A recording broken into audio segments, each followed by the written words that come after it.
ça faisait un petit moment qu'on n'avait pas fait de chit-chat drama, je crois. Je pense que ça fait plus d'un mois et du coup il s'en est passé énormément de choses depuis le dernier chit-chat, c'est-à-dire le chit-chat drama 5.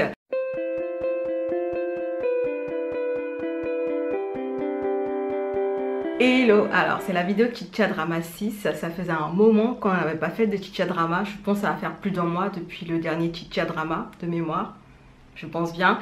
La série chit-chat drama en général c'est une série où je vous parle en fait de mes avancements côté visionnage drama, je vous dis ce que je suis en train de regarder actuellement, ce que j'ai fini, ce que j'espère regarder, enfin... Voilà, il y a tout cela que j'essaie de développer, histoire de vous faire des petites mises en bouche en attendant que je vous parle des dramas de manière beaucoup plus concrète avec des reviews. Donc voilà, je fais des petits spoils en attendant que je fasse la revue dessus. Et du coup, je trouvais intéressant de vous en faire un parce que je vais bientôt partir en vacances et du coup, je pense qu'il va y avoir beaucoup plus de dramas encore que je vais regarder entre temps. Et ça va être compliqué en fait de faire un chit-chat drama qui risque d'être trop long en fait si je m'éternise sur le chit-chat en fait. Donc je vais vous parler de ce que j'ai regardé depuis le chit-chat drama 5 qui a été tourné je pense il y a plus d'un mois. Bref, il s'en est passé énormément de choses et du coup je n'ai pas tout en tête bien entendu, j'ai noté tout ça dans un calepin, pardon, histoire de pouvoir faire quand même le suivi et de vous en parler. Vous allez me voir sur mon téléphone comme d'habitude parce que voilà, mémoire, bla bla bla. Donc voilà, let's go pour le chit-chat drama 6. Alors je vais commencer déjà par les séries que j'ai terminées, les visionnages drama finis on va dire. Et le premier dans le lot s'appelle Senpai Danshite Kodeiwa. C'est un drama japonais de 8 épisodes, du coup il est plutôt court, 8 épisodes de 25 minutes de mémoire. Et c'est un drama japonais BL qui va parler d'une relation d'amour entre un senpai et son junior. C'est-à-dire qu'ils travaillent tous dans la même société. Et en fait le senpai va se rapprocher dangereusement de ce junior là lors d'un projet. Et ils vont avoir des relations plus tard un peu plus, enfin qui vont sortir de cadre du travail quoi, donc c'est ça qu'on va suivre. C'est une romance qui est plutôt courte, mignonne en fait. Je pense que c'est un truc idéal si vous aimez voir, si vous voulez voir quelque chose, un drama, un BL plutôt court, si vous voulez pas trop vous engager et que vous voulez aller vraiment au plus vite dans la romance, c'est un drama qui est vraiment pas mal. Ensuite, j'ai fini A Dream of Splendor qui faisait 40 épisodes. C'est un drama chinois et je pense que la revue est déjà disponible sur la chaîne. Je vais vous glisser le lien quelque part au cas où vous ne sauriez pas ou je vais vous mettre ça en description. Il n'y a pas de souci. Et du coup, j'ai pas envie de m'éterniser sur A Dream of Splendor puisque j'ai déjà fait la revue dessus. Donc je vous invite éventuellement à aller le voir. Tout ce que je peux dire par rapport à A Dream of Splendor, c'est que c'est un drama que j'ai vraiment beaucoup apprécié. C'est un drama chinois en fait qui m'a prise de court parce que je m'attendais pas à l'excellence en fait de l'histoire. Je m'attendais à un truc bateau et honnêtement j'ai été phasée surtout par l'alchimie entre les personnages principaux.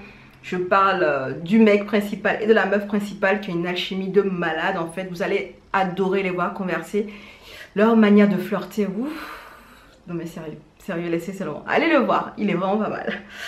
Ensuite, j'ai fini Rak Diao, qui est un sitcom thaïlandais. Oui, c'est la première fois que je voyais un sitcom thaïlandais. Il fait 15 épisodes de 45 minutes et en fait, c'est un BL. Oui, c'est un BL sitcom. Et du coup, en vrai, quand je l'ai commencé, j'étais en mode fuck is that parce que les sitcoms, vous savez comment ça se passe. En fait, tout est filmé sur un plateau et il y a, en fait, il y a le rire qui est forcé dans les situations à chaque fois et du coup ça faisait hyper bizarre en fait de suivre un BL qui est ce genre de background et qui se passe dans ce cadre là. En soit c'est une découverte pour moi, c'est pas un truc transcendant non plus, l'histoire est pas mal mais bon la partie BL ne se développe vraiment que sur le tard en fait. On va passer plus notre temps à développer la relation de travail qui existe entre les deux personnages d'abord. Du coup vraiment la romance BL vers la fin elle est un petit peu rushée selon moi. Et puis les rires en fond là ça commençait à me gaver vers la fin à dire vrai. Mais sinon vraiment pour un début je trouve que c'est pas mal hein. Je m'attendais pas à ce que les tailles fassent du sitcom donc c'est une agréable surprise je suppose. Ensuite, j'ai fini Evanson, qui est un BL thaïlandais de 6 épisodes de 45 minutes. Ce BL-là, je l'ai suivi seulement en fait pour un couple mythique. Prem Boom, sincèrement, si vous les connaissez pas, allez checker. C'est un couple qu'on attend depuis je sais pas combien de mois dans une série Between Us. ils sont pas encore arrivés avec la série. Donc pour me calmer, pour les attendre patiemment, quand j'ai vu qu'ils faisaient cette série Evanson, je me suis jetée dessus. Donc voilà, c'est une série qui est très lumineuse en fait. Il y a beaucoup de lumière, il y a beaucoup, en fait on sent que c'est une série estivale en fait. On sent que c'est fait pour l'été parce que on est sur une île la plupart du temps et les couleurs sont vraiment très chatoyantes, pardon. Elles sont vraiment très vives et en soi les décors sont vraiment très très beaux. C'est le seul point positif de ce drama parce que finalement l'histoire et la romance elle est un peu... Si vous ne connaissez pas le couple de base, vous aurez peut-être du mal à croire à la romance, je crois, enfin quelque chose du genre. J'ai regardé aussi Papa Daddy, la saison 1 qui fait 6 épisodes. J'ai enchaîné la saison 2. J'attends la fin pour pouvoir vous en parler de manière plus globale. Mais en soi, la saison 1 m'a étonnamment surprise. Enfin, ça m'a étonnamment surprise. Waouh! La saison 1 m'a agréablement surprise parce que j'ai trouvé un biel du coup. Enfin, c'est un biel thaïlandais de mémoire. Non, taïwanais. C'est un biel taïwanais.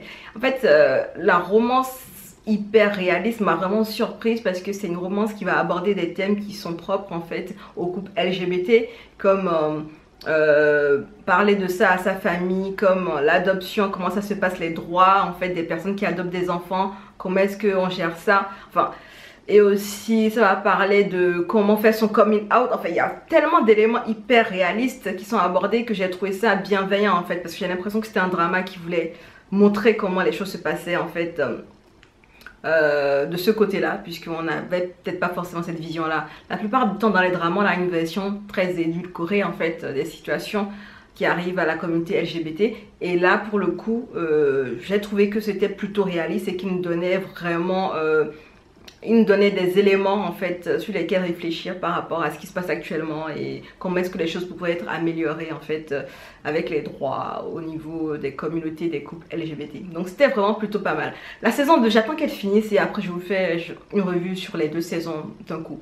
Comme ça on est réglo. Ensuite j'ai suivi, enfin j'ai fini Rinko-san wa Shite Matai, qui est du coup une série japonaise de 8 épisodes je pense c'est 25 minutes de mémoire, 25, qui du coup en fait va suivre une wedding planner qui vraiment est très brillante dans son domaine.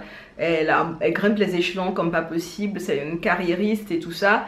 Mais la meuf elle est complexée de ouf parce qu'elle est toujours vierge à 27 ans. Donc elle va essayer de manigancer un truc avec quelqu'un qui est aussi vierge qu'elle, histoire en fait de perdre la virginité ensemble pour qu'elle puisse passer à autre chose en fait. Donc c'est une histoire très...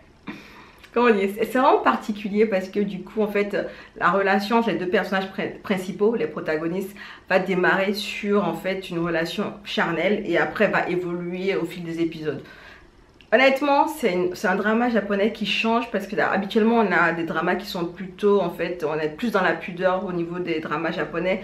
On n'est pas dans le, comment dire, on n'est pas dans le détail aussi hardcore, on n'est pas dans des langages parfois aussi crus. Et j'ai trouvé quand même qu'ils ont gardé un côté très, comment dire, ce n'est pas, ils n'ont pas essayé de le faire à la trash. Ils ont gardé un côté très, comment on dit, beau, je sais pas. Très classe on va dire, ouais, disons ça comme ça.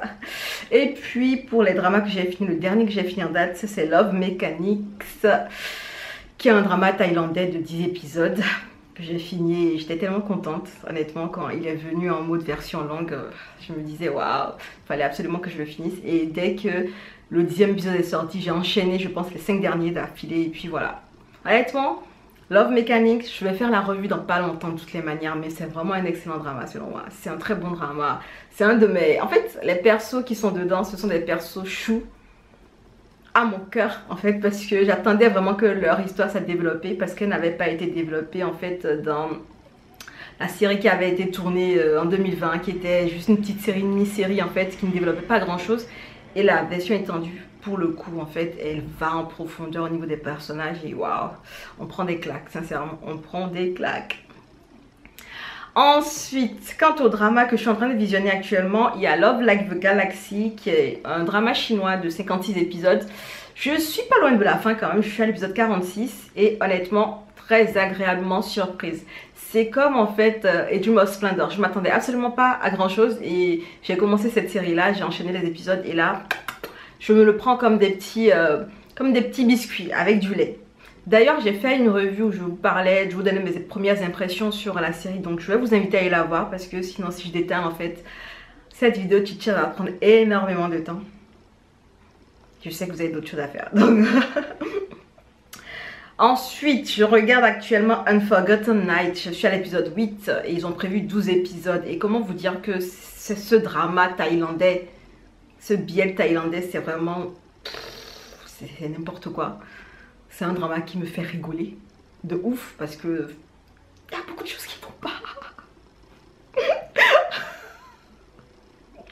Bref, j'enchaîne avec Check Out que je suis aussi actuellement qui est un drama thaïlandais, un biel de 12 épisodes. J'en suis à l'épisode 8 également. Et effectivement, Check Out aussi, on est dans la même vibe en fait.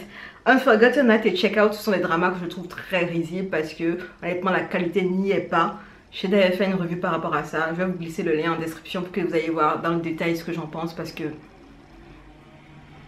j'ai pas envie de me répéter et surtout j'ai pas envie de m'énerver parce que en fait il y a des choses qui m'énervent dans ces dramas là parce qu'ils auraient pu faire tellement mieux avec ces deux histoires, avec ces deux pitchs. Comment est-ce qu'ils ont négligé les dramas là comme ça? Bref, je vous donne le détail dans la vidéo que je vais mettre en description, allez la voir tout simplement. Je suis également en train de suivre Minato Shuji Queen Laundry. Je suis à l'épisode 8. Je sais pas combien d'épisodes ça va faire. Je pense que ça va faire 10 épisodes ou 12 épisodes maxi. Les japonais en général ils dépassent pas 12 épisodes.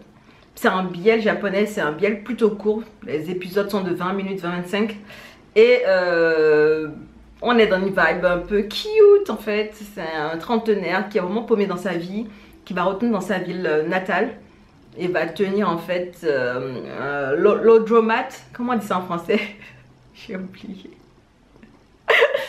Et du coup en fait un jeune lycéen va venir souvent dans ce laundromat là. Il va lui confesser son amour. Donc le trentenaire en question il est attiré par le jeune lycéen. Mais vu que c'est un lycéen et tout ça il n'ose pas. Et voilà, on va parler de leur relation ambiguë. On va parler aussi du trentenaire qui essaie de faire le point sur sa vie. Et vraiment c'est vraiment cute, c'est court. C'est fluffy en fait, on a beaucoup de petits moments où le lycéen il est vraiment en amour et c'est trop mignon à voir.